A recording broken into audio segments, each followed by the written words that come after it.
I'm combining the Swing Coach app with the HackMotion sensor here.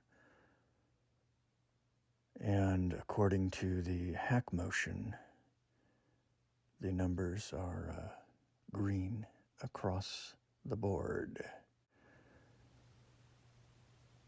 For my neutral grip here, purposely a very neutral grip. And all the numbers within the recommended parameters. Now, I was purposely taking the club a bit outside on the takeaway here. So it said +2 on the takeaway. My feeling at the top of the backswing wasn't, as I was doing before, a great deal of flexion in the lead wrist,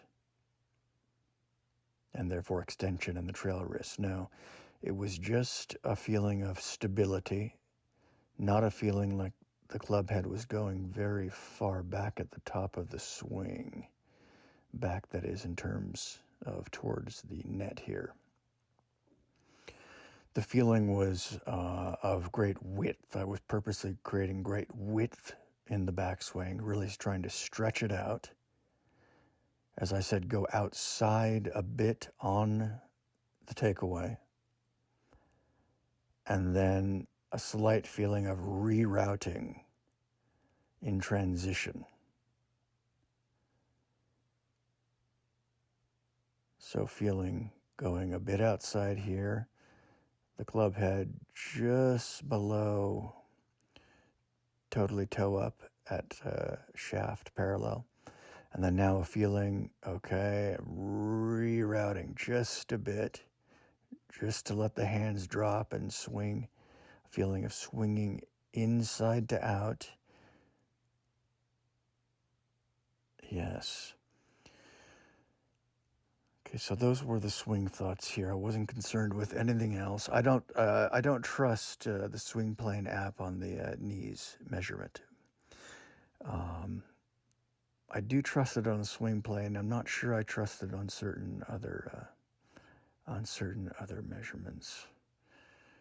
I could be just trying to rationalize. For example, at head position, a delivery and impact way too up according to swing plane, but I don't know if that's accurate. I'm purposely going with Joe Mayo, according to my other video on that, so I'm not really too concerned about that head apparently going up. I need to add here possibly the most important factor in this swing, and that is the tempo. I was very consciously doing this tempo according to the teachings of Sean Webb and Mike Granato over at Athletic Motion Golf. And so I was starting fast at the takeaway and then just trying to die into the top of the swing, or just coast into the top of the swing, and then ramp up from there at transition. This is of the utmost importance, I'm finding, and it's easier said than done. And another thing regarding the flexion of the wrist, as I said, I wasn't really trying to do that much here. It wasn't a big thought as it has been.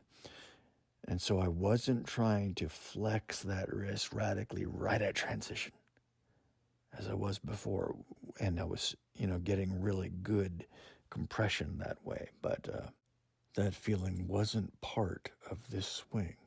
As I said before, it was just a really stable feeling swing.